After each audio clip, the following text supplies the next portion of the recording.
Two. Hi, welcome to Game Changer Chat this evening. I'm your host, Zakiya Mabry. And today we have with us another amazing group of individuals to talk with us about inclusive leadership and the topic of race, which is usually an uncomfortable conversation. But when you have uncomfortable conversation, we actually move the needle towards change.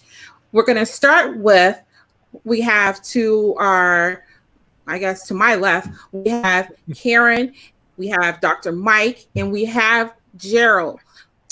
Karen, please tell us a little bit about yourself. Karen Esquire. She's my sister in a group with Dr. Avis Jones Weaver, which teaches us a lot of amazing information. If you don't know Dr. Avis Jones Weaver, you need to look her up and connect with her because you're going to be amazed by all her wisdom. But Karen, please tell us about your journey and all the wisdom that you have and how you started your journey and why you decided to become an attorney.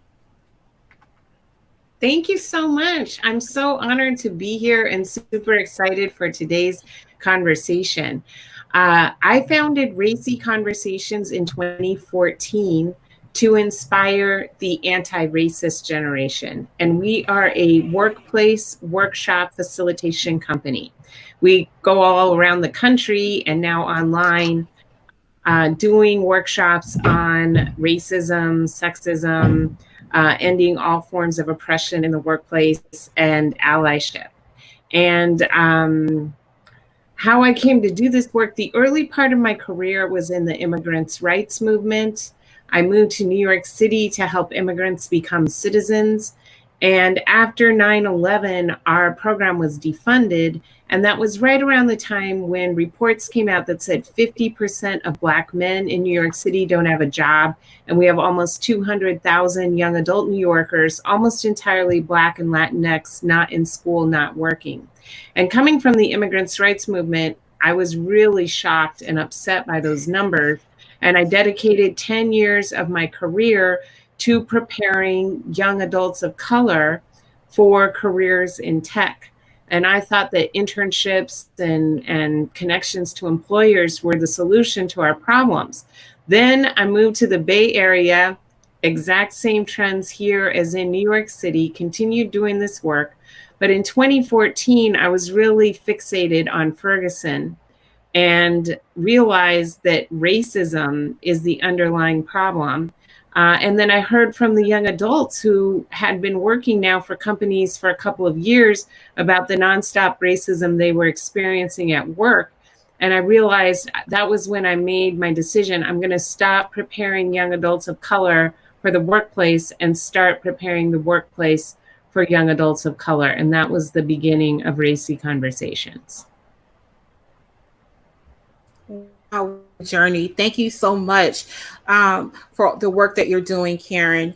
And Dr. Mike, we connected a while ago on LinkedIn and we've engaged in multiple phone conversations. And I think I might have met him through Shanice Adams, who works for Lockheed Martin. And he's given me career advice. And we've had, like I said, a couple of conversations. And he's a wealth of information.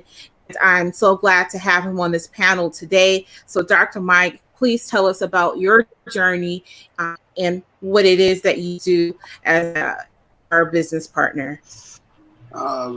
First of all, thank you so much for having me. It's really a pleasure to be here. Kind of talking about something that I'm very enthusiastic about. This is a topic that's dear to me.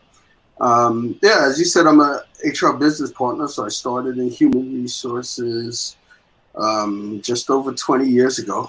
And I've worked for kind of all big box corporate companies. So I've worked for Whole Foods Market, the Home Depot. I did 8 years with Con Edison, which is a utility in New York City. And now I'm in human resources with Lockheed Martin. And as a business partner, I'm a partner to the people that actually run the business. And I give advice and counsel on kind of all people issues. So whether it's recruitment, retention, promotions, on how we're shaping the business, given what the business outlook looks like, I'm the person that looks at that. And I kind of fell into HR by accident. I wanted to go to law school, and although I had great grades in undergrad, I couldn't do well on that LSAT, and because of that, I just couldn't see myself not going to a tier one school. And so, given that, I said somebody told me about a master's in HR that they had at Stony Brook, and so I read about it. I said, hey, I could do this master's, specialize in employment law, and then make a beeline for law school and do employment law. That makes all the sense. And then I started working in HR, and it was like, hey, you're actually good at this. You don't need to be an attorney. And so I started in HR that way. And about 4 or 5 years ago, I got this crazy idea that I wanted to go back and get a doctorate, which isn't a normal career path for HR people. As far as I know, most people kind of stop at a master's, but I had some stuff that I wanted to do, and I ended up starting my doctorate at Northeastern University in 2017, and I just defended my dissertation last month. So that's it. Yeah, congratulations. Thank you. Well, thank you for telling us about your journey, and congratulations on obtaining your PhD. That is wonderful. And I forgot to say, those of you that are tuning in right now, please tell us where you're tuning in from across the world, because we saw a lot of you said that you were going to be watching this either live or on the replay. If you're tuning in live, just type where you're tuning in from, and maybe even tell us what it is that you're doing with your career, whether you're working in HR, legal, you're an advocate. Just tell us what you do, because we're interested to know. And don't forget to type your questions in the chat box, because we'll get to those. And we see Angelique, we see who else who said hi. We see a lot of people. Deanna, Jackie, we see all of you who have said hello thus far, and we see you. We appreciate you chiming in. Right now, the first question we're going to ask is for all the panelists. And the reason why I'm going to jump to this first is because about 2 weeks ago, I had posted a question. Well, no, I posted a comment on LinkedIn that went viral. I had no idea it was going to go viral. It was about Black Lives Matter, what it is and what it is not. And I would say about 90% of the comments were positive. And of course, you always have that 10% that's negative. And actually, I was shocked that some of them were racist. Now, I know Karen, she's not shocked, because if you have followed Karen, she posts a lot of questions to get people to actually think. And she's had some, I want to say, backlash because of it. But I'm very happy that she pushes the envelope and challenges people's thought process, because I think that that's where, like I said in the beginning, when change happens. But I guess I have on my rose-colored glasses because I was shocked by the responses that I had up there. So my question that I'm posing to you right now, from each of the panelists, what to you is Black Lives Matter? Just the movement, not the organization. And now I can see the boxes. I see Dr. Mike is first, and then it's Karen, and then I'm sorry. Did I go to Gerald to say something? It's okay. I'm sorry, Gerald. Did you say? I can go later. I'm sorry.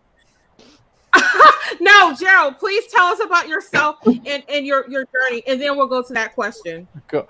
No, I'll try and make it brief because I don't want to disrupt the flow. Such a good question. Thanks for having me. I'm sorry. Yeah, Jared Carroll, dialing in from Oakland here in California, trying to stay cool and smoke free. A lot of fires going on. So my background is in social justice work as a teacher. I taught middle school humanities for a number of years, and actually, even before that, my father was gay. He was HIV positive. He died of AIDS about 20 years ago. Actually, September 29th will be 20 years. And that I was in my 20s when that happened. That really kind of catapulted me into doing social justice work and self-education, self-development. And as I said, started teaching, started writing. In the last 5 years or so, went out on my own as an entrepreneur, and my work is at the intersection of social justice principles, DEI work, belonging work, leadership development, and strategic storytelling. So strategic communication. So how do we all, but especially people in positions of power and visibility at the heads of corporations and public figures, how do they actually show vulnerability, show empathy in the way they talk, the way they interact with their employees, with their direct reports, with their partners, that really show, not just tell, that they get what's going on. And so that's the kind of culmination of this work. And I think right now we're seeing a lot of that. A lot of people knowing they're supposed to be saying something and not really knowing how to say it. And so that's where people like me and others come in and can kind of coach/guide and facilitate conversations to have everyone's voice in the conversation. Absolutely. And my apologies again. And how I came in contact with Jared is because through mutual friends, and I saw his wonderful articles. He has a lot of articles on LinkedIn, and I related also comments on a lot of other people's posts, and his voice actually comes through, his authentic voice, and he makes a lot of statements that I'll get into later throughout this discussion that will again make you pause and really think. Some of them are very simplistic by themselves, but then it will make you ponder and question your morals and your values. So we'll get a little more into that in a moment. So cool. Thank you for joining us. You're welcome. We're talking about Black Lives Matter, the post that went viral. Could each of us discuss to you, what does the movement, not the organization, mean to you? Do you think it's a positive thing or a negative thing? And what do you say to the ones that think it's just negative? Starting with Dr. Mike. Okay. Well, first, I'd like to say I'm glad you made the distinction between the movement and the organization, because from the negative comments, that's the first place that people go. And even in church, my pastor's Italian, and he tried to address this Black Lives Matter movement, and he went right to the organization. And for me, he missed the point. Black Lives Matter is about a cry to be recognized. Every time something happens, every time someone dies, it's like, it was Trayvon Martin who was 17, he was a baby. And they went to, he smoked weed. And half the people saying, but he smoked weed, they smoked weed themselves when they were teenagers. And it went to, but he did this, but he did that. And, you know, I think to myself, as I was growing up and coming up in the school system, and they talked about America and how great America is, and how great the justice system is, how great due process is, how great it is that you're innocent until proven guilty. But yet, you know, over time, we see time and time again where the police are judge, jury, and executioner. And for some reason, if he just didn't run, if he just didn't open his mouth, if he just was quiet, then he would be alive. And so Black Lives Matters means just that. It's not that no one else matters. It isn't commentary on white lives or any other lives. It's a recognition that it seems like from a policy and from a legal standpoint, it doesn't appear that Black Lives Matter, given what we know about what eventually happens. Usually, you know, the cops that do these things, they aren't even indicted in most cases. There is no due process. There is no, usually they're innocent till proven guilty, but the person they killed was tried and executed before we even figured out what happened. And so for me, that's what Black Lives Matter is. It's just a statement that says, listen, we're here, we're Americans just like you, and all lives matter. Okay, thank you. Karen? Well, everything Michael just said, I completely agree with. And, you know, I have followed Black Lives Matter since they first started. And I've been active in police accountability activism here in San Francisco since 2015. And I've had multiple opportunities actually to hear Alicia Garza and Patrice Cullor speak. And I highly recommend that people read Patrice Cullor's book, When They Call You a Terrorist, which is her memoir. Because it will really help to understand how this movement got started. And, you know, everything Michael said, we are a country founded on racism, genocide, slavery, land theft, and Black people were valued as 3/5 of a human being in the US Constitution. And the rich, wealthy white men who created our country, created this racist, gendered belief system and trained us all to believe it and wrote it into all of our laws and all of our institutions. And as Michael just said, justified that the harm that Black people were subjected to because there was something wrong with them. They weren't doing things right. They weren't fully human, blah, blah, blah, and created this very, very profitable system. And they've preserved their power for 400 years by getting us all who are not part of that to hate each other and police each other and harm each other. And so these three queer Black women, many of whom are moms, stood up and said, we're not going to take this anymore. Black Lives Matter, and we are going to mobilize in the streets. And that call caused this grassroots movement, largely millennials. And now you see with the post George Floyd, like huge Gen Z participation. And I'm just so proud when I see those Gen Z Black young people with the megaphones in the streets.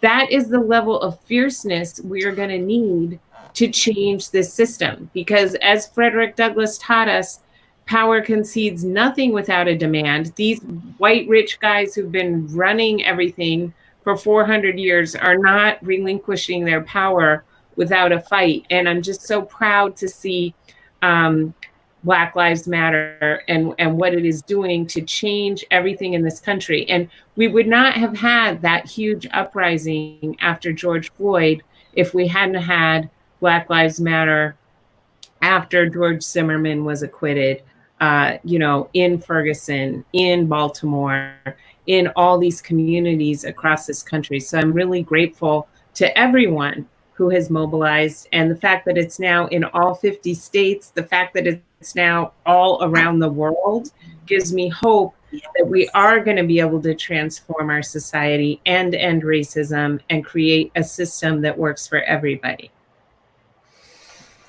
Thank you, Karen. Can we just get a like? Because she just broke it down from 0 to 100, just like what it meant. Because we know some people who did not understand the difference.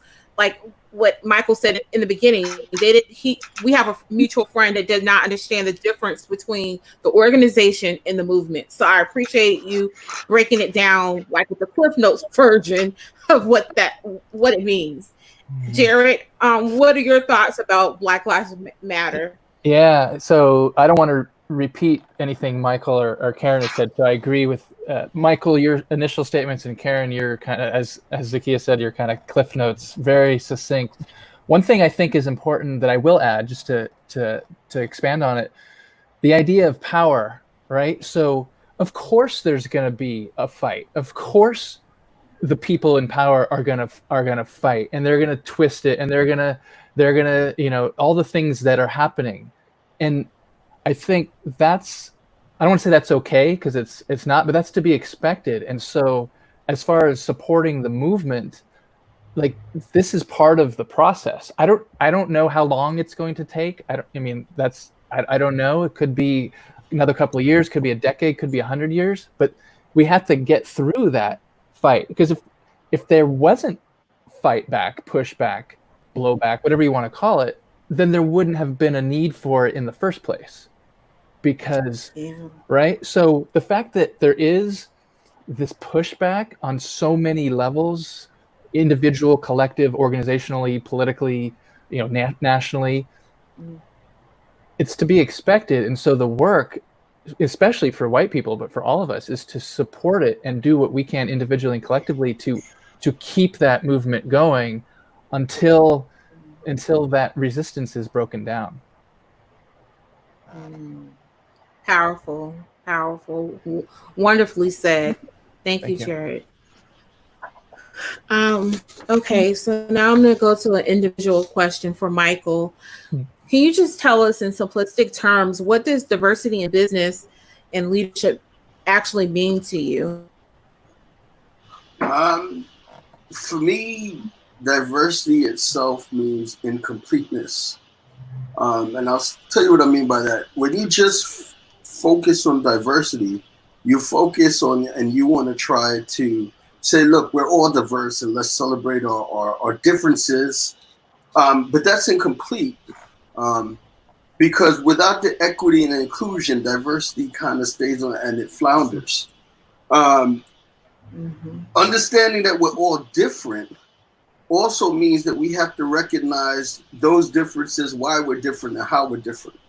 And the history of this country means that there are people that work harder to get to where they are than others. There are people that have social systems and structures that are put against them. There are people that have to work 10 times harder than others. And so when you think about diversity from a corporate perspective, you also have to include equity so that we're paying attention to those structures and systems that tend to make us different. And also inclusiveness, being able to be yourself, which we're nowhere near. I mean, there's still a corporate culture. There's still a way to behave, especially when you get into the upper levels of your career. And so that's where we struggle with. It's not just diversity. Of course, we're diverse. I think technology, planes, trains, and automobiles, computers, emails, that's made us a diverse society. You can meet your spouse across the country or across the world, and people are traveling in ways that they haven't. So diversity itself is a given. But what we have to do is we have to manage that diversity. And in managing it, we need to take into consideration the issues of equity and inclusiveness. Excellent point. Thank you for that. Karen, can you please tell us the difference between actually not being a racist and actively being anti-racist? Yeah, so Dr. Ibram Kendi says that racism is the status quo. And so just not being a racist is insufficient, because if you are not being a racist, that means you're still upholding racism, because the only way to be anti-racist is to be actively going against the status quo with every decision you make, with every hire you make, with every policy decision you make. Then he says that we are only anti-racist when we are actively engaged in anti-racism, when we're actively engaged in changing a policy or speaking out or forcing a change. That is when we're being anti-racist. But anytime we kind of rest or go into our default position or just go on about our daily lives, we're actually being racist, because by resting or not countering the racism, we are allowing it to continue. Okay. I hope the leaders out here, people who are in positions where they can actually make change happen, are listening to this and taking notes, copious notes. Jared, can you please tell us about the process behind the strategic storytelling that you do so well? Yeah, no, thank you. And I think it's a good segue from Karen's. Actually, I was right before this call. I was referencing How to Be Anti-Racist, Ibram Kendi's book, because I'm preparing it for a presentation next week. And I think so I do have a framework and some frameworks of how I center it. I think most relevant to this conversation is what I'm really starting to work with people is how how can, especially white people, but not only, how can people really develop and own and embody their anti-racist narrative, right? So what that means is how, for most white people, and I'm sure, Karen, you and I have talked about this, in the past, most white people, we grow up in like whiteness is the norm. So we don't have any stories about race, right? I mean, I wrote a post, I don't know, a week ago. I knew, I think, 10 people of color from my birth to through college. And I'm not even talking about close friends, like 10 people total that I knew that weren't white. And so, of course, I'm going to be racist. And so when I'm working with people on the strategic story, it's really about self-reflection and awareness and vulnerability. Because people want just the answer. Res Momentum talks about that. Like, people want the answer. White people want the strategy. Tell me what to do. It's like, no, it doesn't work that way. You got to go deep. And so I challenge people to go, what are your stories about race? Oh, you don't think you have any? Okay. Tell me about your middle school. Did you have any black friends? No, there weren't any black friends, or there weren't any black kids. Okay. That's a story about race, right? And so really helping people see that the stories are often non-stories until you start to look at them differently. And when you start to look at them differently, and you're a 30, 40, 50-year-old person in corporate America, then you start to see like, oh my gosh, I actually just never saw this before, but now that I've looked into it, I see it. So that's the strategy around it. And it's, some people are open to doing that work and willing, and many aren't, because it's hard. Yeah, attitudinal barriers are the hardest to overcome, but it is hard work. But like you said, it's like if someone is going to, let's say, want to change because they have their alcoholism or mental health, you have to first admit that you want to change. And it's the same with this. Let me ask a question for the entire group. How can we stop out, and this is along the same lines of what we're discussing, how can we stop out intolerance in the workplace and build a culture where differences can actually be respected and valued? This is, anyone can just jump in and answer the question. Well, I'm not a big fan of the business case for diversity, because I think that we should have it as a human right. There's no need for a business case. But when you read the business case for diversity, it says the reason why diverse teams are more productive is because of the conflict in ideas. And that it's when people are able to bring their whole selves to work and actually engage in debate with one another, it forces everyone on the team to prepare and to really to make their points. And it's actually in the conflict of ideas that innovation and creativity flourish. So I think that it's very important,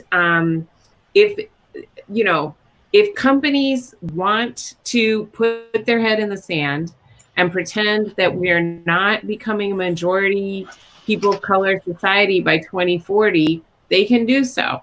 But guess what? The companies that have their head out of the sand and are looking at the changes in the workplace and the changes in the market and changing their workforce to match are the ones who are going to survive, thrive, and prosper. And the individuals within the workplace who say, in 2020, I did some real soul searching and I realized I had a lot of things that I needed to change. And this is what I did. And this is how it impacted my team. 5 years from now, you know how much easier it's going to be for that person to find a job, as opposed to, in 2020, I just, kept doing everything business as usual. So I think we're at a real cusp, a real turning point, when 43% of millennials are people of color, 47% of Gen Z are people of color, and companies that are forward thinking are going to be like, okay, the way we've been doing things for so long has to change. Absolutely. I think Yeah, that's an excellent point. yeah, absolutely. I agree with you, Karen, and I would kind of add to that that only way to stomp out intolerance is really to try. I think what companies do, they try to make it a policy and procedure thing. Yeah. You can't do this or else. You can't do that or else, and that doesn't work until you try to change the culture. Um, then stopping out things like intolerance is not going to work, and that goes beyond training. I think training is inadequate for a bunch of reasons, and it goes to building relationships across teams, helping employees to see each other as human beings. That for me has always been the secret. Some of the closest friends that I've met in the workplace is because of out of work experiences. It's after going a night to dinner or going a night drinking at a bar where you start to see people outside of their position, outside of their degree, and then you start to connect on a personal level.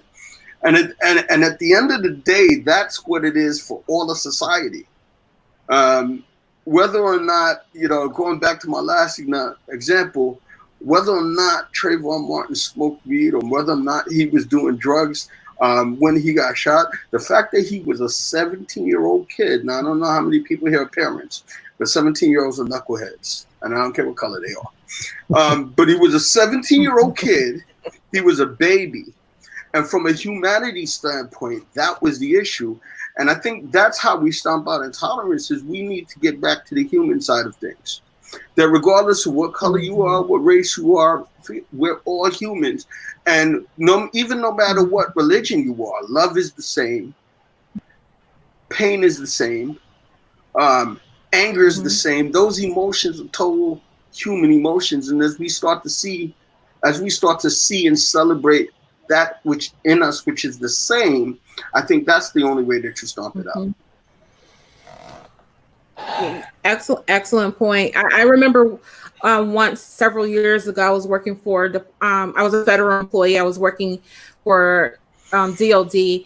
I was conducting a training, pretty senior people in the class, and everybody was introducing themselves by rank and titles. And I was like, we don't do that in my training. I'm pretty much the same Zakiya all the time. That's just my personality. So I'm like, we're only doing first names. The other person, I'm doctor. No, you did not hear what I just said when I started this facilitation. So we're dropping titles. We're dropping all of it. We're just blank, your first name.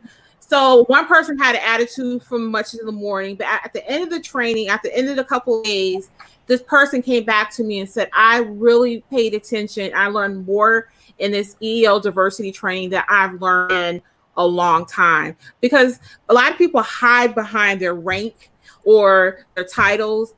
They sit there and use it as a shield. So to your point, Mike, that sometimes we have to lose that. And yes, it was a training that was mandatory, but sometimes they hide behind what their title is, and use it as an excuse of not to pay attention, or using it as an excuse for that they don't have to participate or do this or that. So I think sometimes, yes, I personally still do believe that we should have certain type of trainings, but I also think we should have more of a personal touch when we're doing some of these things. And Jared, would you like to add to this topic? Just one thing, because Michael captured it so well about the humanity. I just want to reference Dr. Kindy's book again. I know Karen brought it into the conversation a little bit ago, and I, as I said, I was using it, so I actually have it sitting right here. And on page 11, at the end of his introduction, he says, "This book is ultimately about the basic struggle we're all in, the struggle to be fully human and to see that others are fully human." And that's it in a nutshell. That's it. That's where I've arrived. I've found that the last 5-7 years, I've been trying to position myself as an entrepreneur and really, why am I doing this? And it was my dad, because he was gay, died of AIDS, and all these things, and they're all part of it. But when it gets down to it, like when I read that, and it was only a couple months ago, it was like, that's why I do this work. My own humanity and everyone else's. And that's why it's both rewarding and so challenging. I would just add the go-to text for me is Age, Race, Class, and Sex by Audre Lorde, Women Redefining Difference. And that's where she's talking, she's giving a speech after women lost the Equal Rights Amendment. And she's explaining why we lost. And she said, our greatest problem as women is that we have no patterns of relating across difference as equals. We only know how to relate in hierarchy. So we learn that to be a white woman is good, to be a Black woman is bad, to be straight is good, to be queer is bad, to be a man is good, to be a woman is bad. And so then we see those patterns all around us, and we don't learn other patterns. And she says, and that's why whenever we try to get together to create social change, we wind up hurting each other and our progress is so limited. So that's where she says the master's tools will never dismantle the master's house. So if we're ever going to really take down the master, if we're ever really going to end racism and patriarchy, we have to learn how to relate across differences equals. So I think like right now in this time, many people are calling for systems change. And I believe fundamentally in systems change. I know that we have to end these systems, but we also have to pay attention to interpersonal interactions and the way that we relate with each other. And just as you were saying, Zakiya, like, it's about, I'm not better than you because I'm older than you. I'm not better than you because I went to law school. I'm not better than you because of XYZ factor. We are all humans, no matter if you were the custodian or the CEO, we all play a very important role. And I think what's been really illuminating about coronavirus and who's considered an essential worker is that we're seeing, folks who stock the grocery shelves and who work in the fields and people who take care of people. These are the real essential workers. And we need to give them, not give them, they need to be treated with the dignity and respect and the pay that they merit. And I'm hoping that coming out of this, we're going to stop with this horrible inequality. And we're going to start to see the humanity and recognize the humanity in everybody. Absolutely. I hope that's one of the major takeaways post COVID-19. I just want to say one of the comments from and Joe. I'm sorry, I'm mispronouncing her name, but she says, I love that point. It's about culture. And if culture has an insidious roots, it's time to disseminate and restruct it. And Shelly loves your point, Mike, when you call them knuckleheads. She likes that. It's perfect. All right. Must be the parents and the teenagers.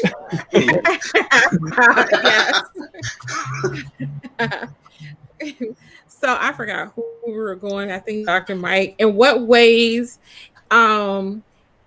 we find to support the underrepresented in today's climate? In what ways can we find well, I mean, in my specific field, which is employment, which I'd like to speak to, I think, supporting the underrepresented is about access to relationships. I think, so often when you look at how corporate America works and how it's structured, it really isn't about what you know, and has everything to do with who you know and what relationships that you build. And often, if you're a first generation college like myself, or if you don't have a family that's kind of been in it, it takes you a couple of years to realize that, hey, I need to be making friends, not enemies. It definitely took me that. So I think what organizations can do is start to bring their minority employees into conversations with executives earlier in their career. Start to connect them, start to have careers, speak to early career employees early. And that way you start to build a relationship. Work has become different. It used to be that, you stayed with one company all your career and it was a relationship. I provided you a service. I can take care of my family and I'm going to be loyal to you. And that's kind of lost.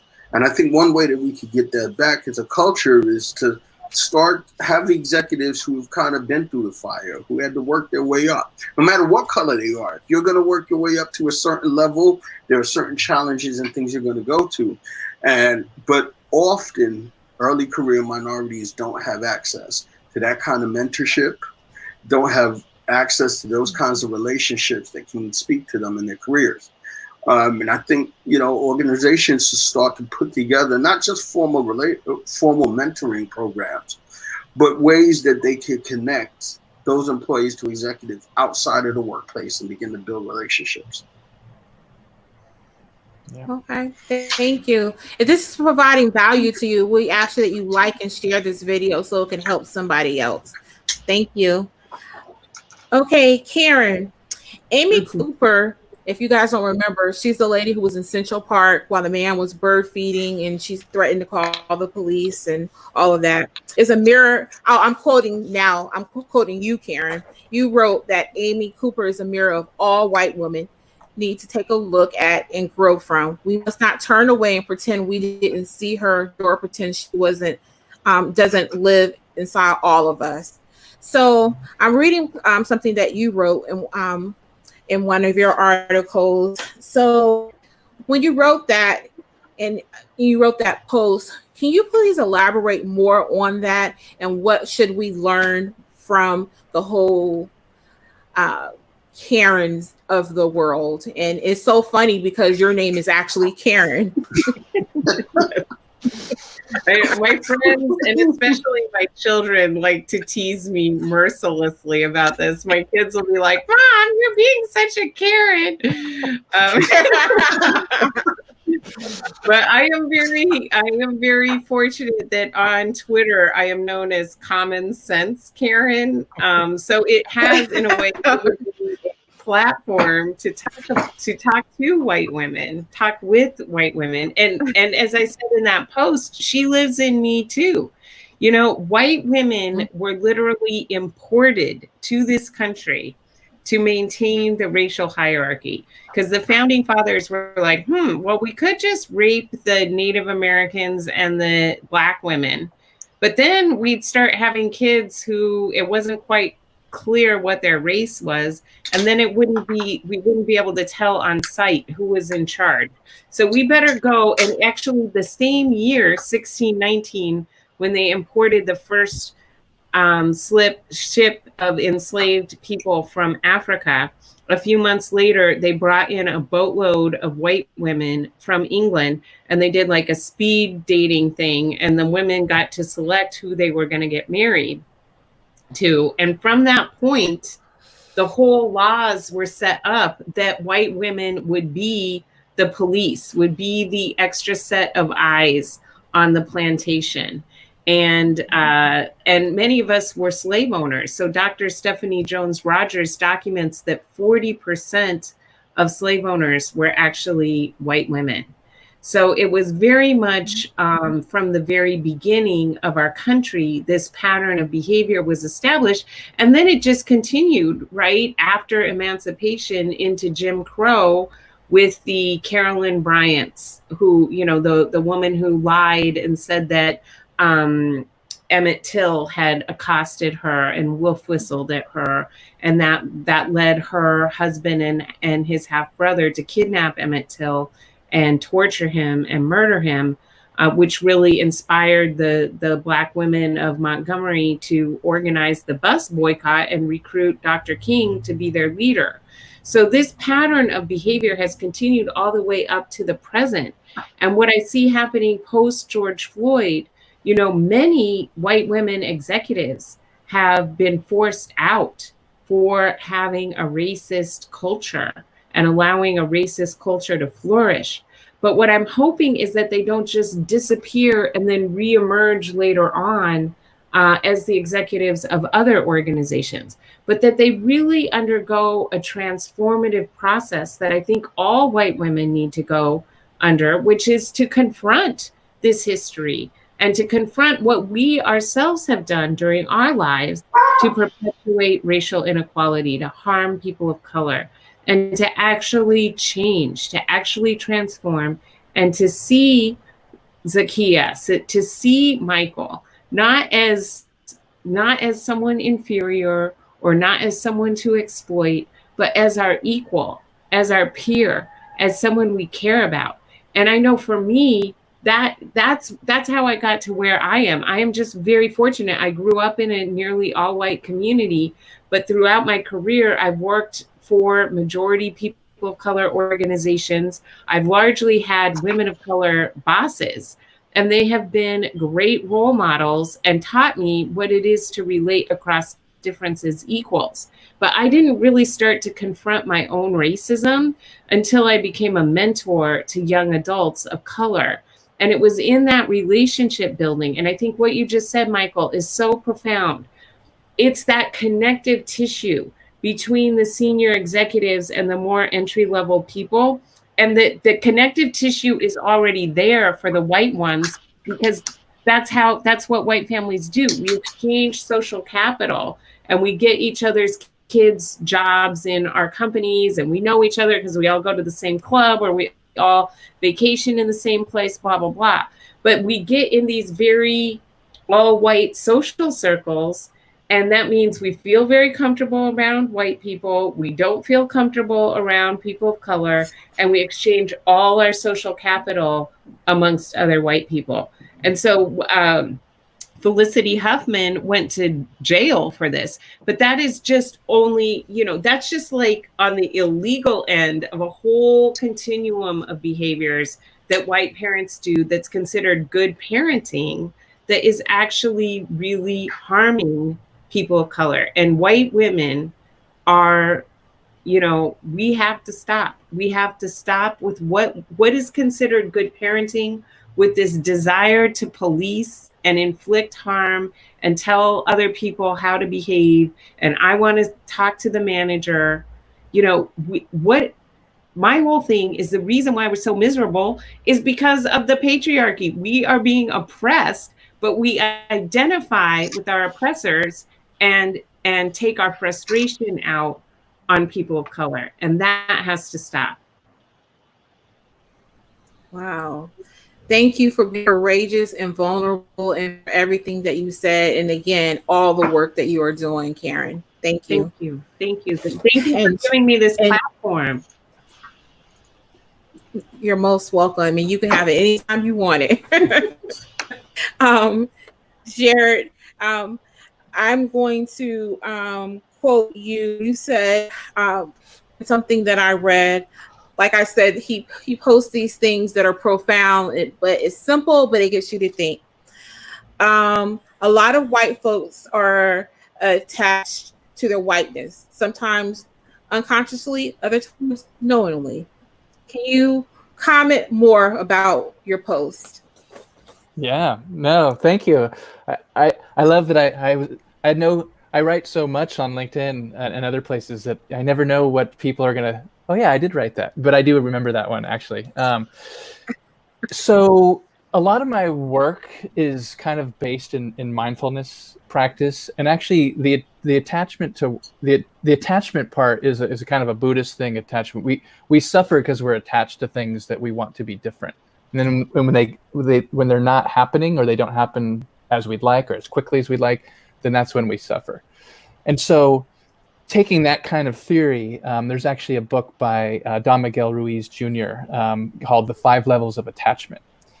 And in it, he outlines this idea that at level 1, we're our authentic selves. We're in a state of equanimity. We're authentic. We interact with the world with relative ease. And then it goes all the way to the 5th level, which is oh gosh, I'm drawing a blank on what it is. But it's fanaticism.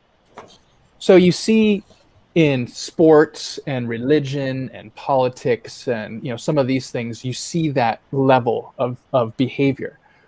But I think it actually, when you think about whiteness, and people would never, I shouldn't say never, people would rarely articulate it this way. But some of the things that Karen and Michael have been saying, some consciously, some unconsciously, it's normal. I'm white, everyone's white, the boss is white, the landlord is white, the president is white, right? It's normal. And so when it's challenged, like we're starting to see more and more people on this call, and more people are starting to challenge it, it's that clinging, like, oh, I've never really had to think about my whiteness before, and now you're asking me to think about it, and you're saying it could be problematic. You're saying that I might be a bad person, right? So you get that defensiveness, and it turns into like, well, I better cling like hell to this whiteness because I'm not about to change my life, for some Black Lives Matter movement, right? So I think it's that unconscious attachment that is really, why we need to keep doing this work. Totally makes sense. Thank you for explaining that. You're welcome.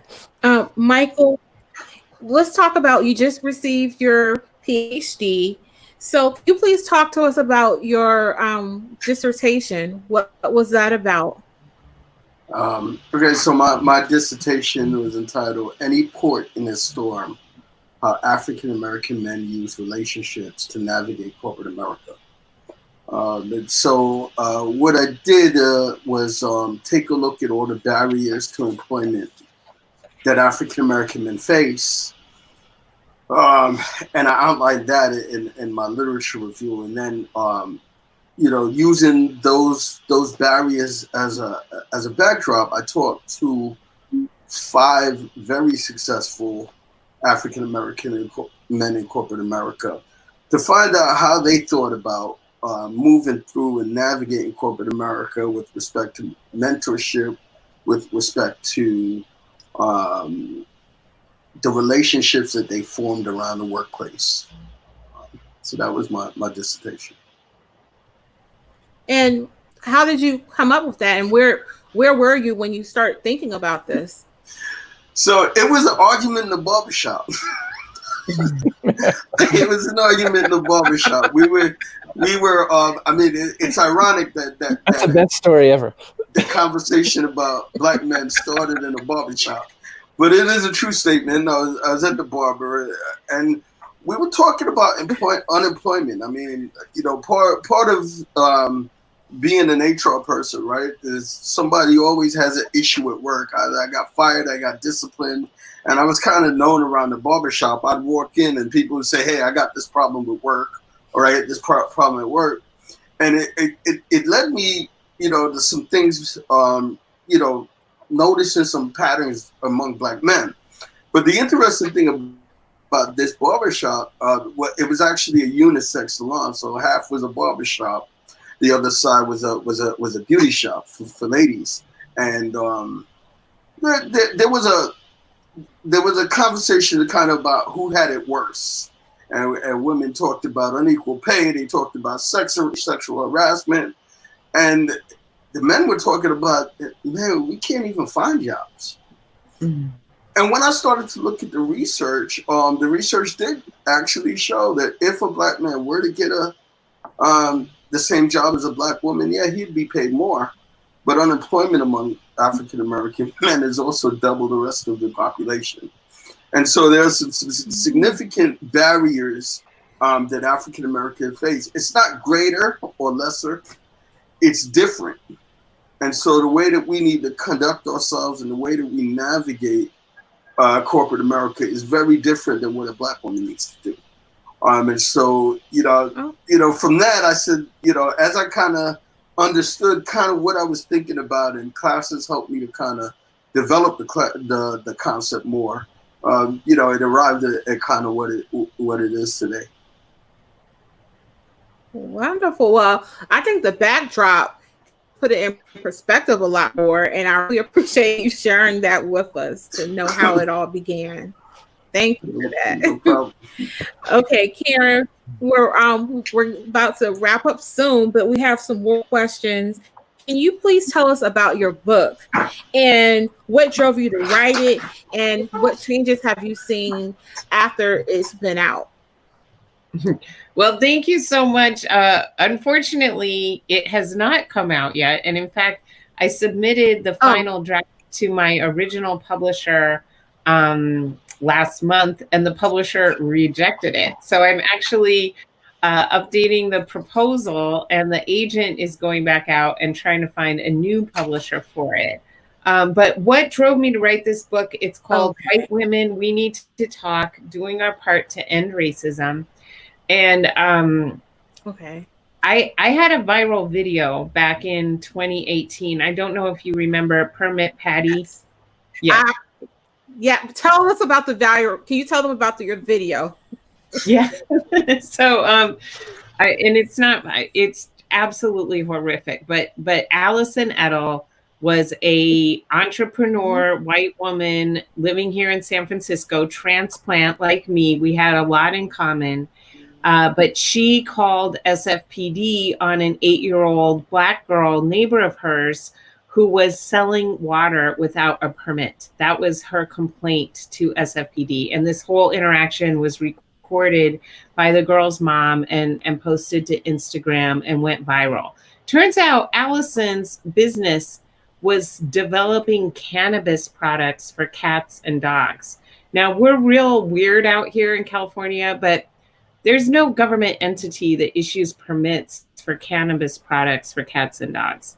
Anyway, this had happened like a week after Barbecue Becky got all bent out of shape about the Black people barbecuing at Lake Merritt. The same month that the Starbucks manager called the cops for the 2 Black guys who used the bathroom before ordering at the Starbucks. And I came home, and I have this really amazing white woman neighbor. I was like, we need to do a video. We need to record a video to these white women to stop doing this stuff. And she kind of laughed at me. She's like, Karen, that's more you than me, you know, but she's like, you go for it. So I just channeled it all out in a Facebook post, and that Facebook post went viral. And this woman who had interviewed me previously now worked for AJ Plus. She contacted me and said, Karen, I want you to come in and read this Facebook post, and we're going to make it into a video. So I did. And like when they released that video, like by that night, it had 1 million views. By the next night, it had 2 million views. In the end, it got over 7 million views. And I was so, because I've had things go viral before, and I've just been inundated by like trolls and like hatred. But this time I was inundated with so much love. There was so much positivity that came out of this video. And one of the inquiries I got was from an agent to write a proposal and develop this book. So if you Google my name, Karen Fleshman, No More Permit Patties, you'll be able to see the video. It's on AJ Plus channel on Facebook. Amazing. So there's good stuff that comes out of the work that is being done, and so kudos. Jared, can you please tell us about some of the success stories that you've had from being a catalyst and change in DEI? Yeah, no, I'd love to. Gosh, so many.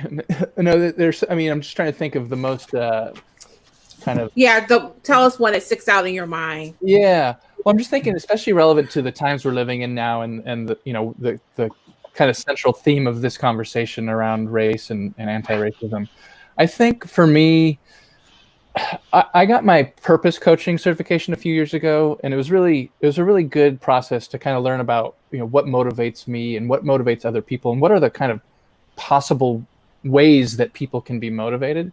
And one thing I learned about myself, which I kind of knew, but it was just good to get this kind of get it codified, is that I'm motivated by making impact on individual people. So a lot of people are motivated by making impact on society, big picture ideas. Others are kind of organizational, and I'm individual, which makes sense because I like to, coach people one-on-one, work with people one-on-one. And so when I think of kind of success stories, I think of the individual folks that I've worked with as a coach, as a writing, as a kind of a writing mentor, as a storytelling partner, thought partner, where I've helped usually a white person come to some aha or some realization that they can look at themselves and how they operate in the world with a little more awareness and with a little more respect for other people and a little more appreciation that their norm is not the norm. And so it's challenging because this kind of work doesn't, when I say aha, it's not like, oh my gosh, and then like I'm different. It's gradual, right? And it's not like, and anyone with parent or with kids know that it's not that instant gratification, right? And so you kind of see the relationship with people over time where they kind of appreciate that I've taken the courage to be my authentic self and do the work that I'm doing for myself and on myself so that I can help other people and be that model. And I think it might take a little longer to go kind of one at a time, but that's the kind of the way I like to operate with people. That's wonderful. And it's pure. Thank you. That's nice. Thank you. Yeah, you're welcome. And Dr. Mike, right now there's been a lot of talk, especially since in the last week, about the Divine Nine. So can you please share about what your fraternity, some of the things they do to help the community? Well, I am a member of Kappa Alpha Psi Fraternity Incorporated, Yo Noops. So one of our biggest projects is Guide Right. And Guide Right is a mentoring program for young African American men. And that's kind of our flagship program where you go into the community. Our alumni chapters are set up based on cities. And so when you leave college, you leave the college campus, you should join an alumni chapter in the city that you're in. I'm a member of the Queens alumni chapter of Kappa Alpha Psi. And typically these Guide Right programs, you typically partner with a school or you partner with a program. And in that way you have, as a fraternity man, we're all college educated, one, and you get to speak into the lives of these young men. Sometimes they're not coming from the best homes. Sometimes they're in situations where they need mentorship. And so that, and you have, various types of Guide Right programs. Some very big and kind of outstanding ones. And then there's the grassroots ones where, like my chapter, you put on your jeans and your sweatshirt one Saturday morning and you sit around and talk with the guys. So that's, I think, one of the more important programs that we run because, as we look at alumni chapters, the alumni chapters also supervise the undergraduate chapters. And now after, doing this doctorate, I've learned that African-American men are getting degrees at lesser rates than everybody else in the country. And we have actually, my chapter, have gone to schools in our area and they say, our student numbers don't support another Black fraternity. We could do other Black sororities, but we got one fraternity, and based on the numbers, we can't do a second. And so, from that standpoint, one of the more important programs that Kappa Alpha Psi does is to speak in the lives of these young kids, so that we could start getting more African American men in college, and starting to change their lives from that perspective. Okay, thank you for telling us. Shout out to HBCUs, Virginia State, and go ahead, type whatever HBCU, Divine Nine organization. And now we're just going to have the last question. We can, Dr. Mike, share your final thoughts or any comments that you have. Yeah, I mean, for me, that diversity, as I said before, I think diversity, equity, inclusion is about humanity. It's about realizing what is the same in all of us. That we feel disappointment the same, we feel love the same, we feel happiness the same. And I think if we would understand that we could get past all of the differences that really are inconsequential in the end. And so I'll leave that kind of as my final thought that, everybody's human at the end of the day. Absolutely. Esquire Karen. Well, I love this quote from Lao Tzu. If you want to awaken all of humanity, then awaken all of yourself. If you want to eliminate all that is dark within the world, then eliminate all that is dark within yourself. Truly, the greatest gift we have to give is that of our own self transformation. And I know for me right now, this has been such an overwhelming time. There's so much suffering, and we don't know what's going to happen, how much longer this is going to go on. It's just so much to process. And I love that quote because it brings me back to, okay, this is what I can control, is my own self-transformation. And I know that through my self-transformation, that is how I can have the greatest impact on the world. Thank you. And Mr. Jared. Yeah, I mean, we're so aligned, the three of. I mean, what you said, Michael, and what you just said, Karen. I have that part of that quote, Karen, on my website, the first part, and I want to tie what you both said, like, so doing the work, the DEI, whatever we want to call it, social justice work, is maybe counterintuitively, but it's actually about doing the work for yourself. So what you were saying, transforming yourself so that, Michael, so that each one of us can see ourselves as human, as fully human, like Dr. Kendi says, so that we can see each other as human, and see that we're actually more similar than different. And so I think it's a kind of a perfect wrap up. We're all kind of thinking the same, zeroing in on the same principle. It really is about our own and each other's humanity. And I will leave it with one of my favorite quotes by Frederick Douglass: without struggle, there is no progress. And I want to thank each one of you for joining this panel discussion, everybody for tuning in from wherever in the world you tuned in from, because you could have been anywhere doing anything, but you chose to listen to this, even if it's on the replay. And I would like to invite each of you to tune in August 26th for my masterclass. Go to www.thethriveclass.com and tune in, not next week, but the following week, for another game changer chat with Zakiya. Peace, love, and many blessings to you and your family. Be safe out there. Bye. Bye.